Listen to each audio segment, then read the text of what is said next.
നമസ്കാരം. ഇന്നത്തെ ക്ലാസ്സിലേക്ക് എല്ലാവർക്കും സ്വാഗതം. ഇന്ന് ഞാൻ പറഞ്ഞുതരാൻ പോകുന്നത് മൗസിനെ കുറിച്ചാണ്. Mouse, mouse.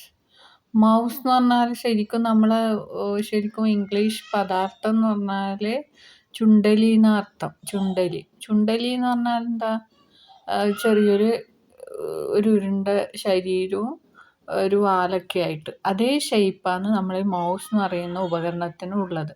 ഇതെന്തിനാ ഉപയോഗിക്കുന്നതെന്ന് വെച്ചാൽ നമുക്ക് ഇങ്ങനെ ഇപ്പം ഗ്രാഫിക്കൽ യൂസർ ഇൻ്റർഫേസിങ് ഓപ്പറേറ്റിംഗ് സിസ്റ്റത്തിനെ കുറിച്ച് ഞാൻ പറഞ്ഞു തന്നു. Windows 98, Windows 95, Windows NT, Windows 2000 അങ്ങനെയുള്ള ഒരുപാട് ഓപ്പറേറ്റിംഗ് സിസ്റ്റംസ് ഉണ്ട്.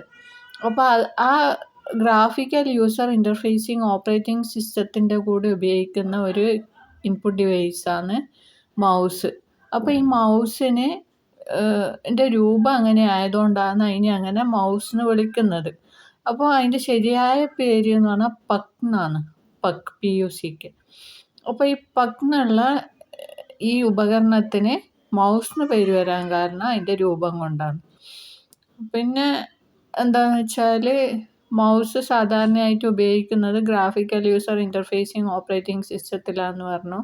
അപ്പോൾ അത് നമ്മൾ ഓരോ ഐക്കൺ അല്ലെങ്കിൽ ചിത്രത്തിൻ്റെ രൂപങ്ങൾ അതൊക്കെ സെലക്ട് ചെയ്തിട്ട് ക്ലിക്ക് ചെയ്യുമ്പോഴാണ് അതിന് 3 ബട്ടൺ ഉണ്ടാവും. ചിലതിന് 3 ബട്ടൺ, ചിലതിന് 2 ബട്ടൺ, ചിലപ്പോൾ 3.5 ബട്ടൺ അങ്ങനെയൊക്കെ ഉണ്ടാവും.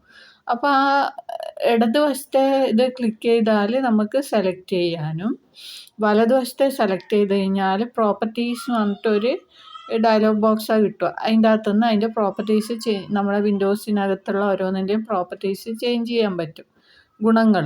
അപ്പോൾ അങ്ങനെയുള്ള ഓപ്ഷൻസാണ് ഈ ബട്ടൺ പ്രസ് ചെയ്തിട്ട് ചെയ്യുക. അപ്പോൾ നമ്മളൊരു മൗസിന് ഒരു പാഡ് ഉണ്ടാവും. അപ്പോൾ ആ പാഡിൽ നമ്മൾ മൂവ് ചെയ്യുന്ന സമയത്താണ് ഇത് വർക്കാവുക. അപ്പോൾ ചിലത് നമുക്ക് സാധാരണ ടേബിളിൻ്റെ മുകളിൽ വെച്ചാൽ തന്നെ വർക്കാവും. പക്ഷേ എങ്കിൽ ചിലതിന് ആ പാഡ് തന്നെ വേണം. എന്താ വെച്ചാൽ അത് കുറച്ച് സെൻസിറ്റീവായ പ്രതലത്തിൽ മാത്രമേ അത് വർക്ക് ചെയ്യുള്ളൂ. അപ്പോൾ നമുക്ക് ഈ ചിലത് ഇങ്ങനെ PS/2 പോർട്ടിൽ കണക്ട് ചെയ്യുന്ന ഇതുണ്ടാവും, USB പോർട്ടിൽ കണക്ട് ചെയ്യുന്ന മൗസ് ഉണ്ടാവും. ചിലത് വയർലെസ് ആയിരിക്കും. വയർലെസ് എന്ന് പറഞ്ഞാൽ അതിന് ഒന്നും ഉണ്ടാവില്ല, വയറും ഉണ്ടാവില്ല, ഒന്നും ഉണ്ടാവില്ല. അപ്പോൾ വയർലെസ് ആയ മൗസും ഉണ്ട്. പിന്നെ ഒപ്റ്റിക്കൽ മൗസ് ഉണ്ട്. അതായത് ഇത് ഈ പ്രതലത്തിലൂടെ മൂവ് ചെയ്യുന്ന സമയത്ത് ലൈറ്റ് എമിറ്റ് ചെയ്യും. അപ്പോൾ ആ ലൈറ്റിൻ്റെ ഇതിനനുസരിച്ചിട്ട് അത് വർക്കാവും. അപ്പോൾ ഒപ്റ്റിക്കൽ മൗസും ഉണ്ട്. അതിന് ഈ കേബിളൊന്നും വേണ്ട ഒപ്റ്റിക്കൽ മൗസിന്. അപ്പോൾ ഈ വയർലെസ് ആയ മൗസ്, പിന്നെ വയറുള്ള മൗസും ഉണ്ട്. PS/2, അതുപോലെ PS/2, പിന്നെ USB പോർട്ട്. അപ്പോൾ അങ്ങനെ 2 തരത്തിലുള്ള മൗസാണുള്ളത്. അപ്പോൾ മൗസ് ഉപയോഗിച്ച് നമുക്ക് ഗ്രാഫിക്കൽ യൂസർ ഇൻ്റർഫേസിങ് ഓപ്പറേറ്റിംഗ് സിസ്റ്റത്തിൽ വർക്ക് ചെയ്യണമെങ്കിൽ മൗസ് കൂടിയേ തീരൂ. അങ്ങനെ അല്ലാണ്ട് നമുക്ക് സെലക്ട് ചെയ്യാം. ആൾട്ടും കൺട്രോളും ഷിഫ്റ്റൊക്കെ ഉപയോഗിച്ചിട്ട് ഓരോ ഐക്കണും സെലക്ട് ചെയ്ത് നമുക്ക് ചെയ്യാൻ പറ്റും. പക്ഷെ അത് കുറച്ച് ബുദ്ധിമുട്ടുള്ള കാര്യമാണ്. പക്ഷെ നമുക്കൊരു പിക്ചർ വരക്കണമെങ്കിലോ ഒരു മെനുന്നൊരു ഇതെടുക്കണമെങ്കിലോ എളുപ്പത്തിൽ ചെയ്യണമെങ്കിൽ മൗസ് ഉണ്ടെങ്കിലേ പറ്റുള്ളൂ. ഇതാണ് മൗസിനെ കുറിച്ച് എനിക്ക് പറയാനുള്ളത്.